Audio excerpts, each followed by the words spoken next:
Then for our neuroscience information, again, we have to be very careful about how it actually helps us from a behavior training and teaching point of view.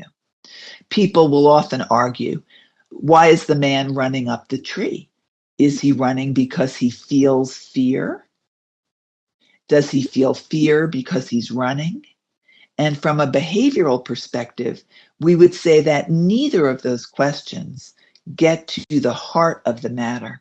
That for our work, we would say he's running because there's a bear chasing him. So our eyes are trained on what in the local environment, the current conditions, is related to the choice to run up the tree. So that brings us to the behavioral model, which I've explained is really about the study of individuals. And I use that phrase, the study of one. And our mantra is WTF, which in this case means what's the function? And it's so funny that when I say WTF, all around the world, everyone else knows the slang meaning for that acronym. But here we're really focusing on when we ask, why does an animal do that? We're not looking at it like the medical model, which is what is the underlying function that's broken, dysfunctional, that behavior is a symptom of.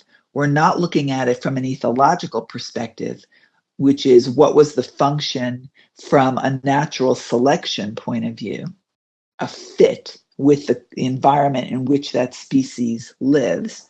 We're not looking at it from a neuro point of view. What's the function? Brain activity point of view.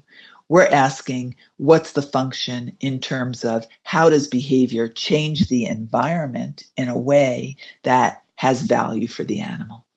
So we're tracking a behavior that is the result of past experience having done that behavior and observing the effects on the environment. Our focus is on how consequences for behaving select for different behaviors over the repetitions. That's what we mean by what's the function. What consequences are the result of that behavior, and are they selecting or deselecting for that behavior in the future? So we would say not that an animal bites because it's feeling pain, although that could be one way of explaining that behavior, in which case we need our veterinarian counterparts. We would not say that an animal bites because it's evolved canine teeth for tearing and ripping. We would say that an animal bites because a hand is too close to its mouth. And the function is to remove the hand, to stop the hand from its approach. The good news is that animals can be taught through our learning science that a hand moving towards them will result in good outcomes. And so animals choose to behave in ways that bring those human hands forward.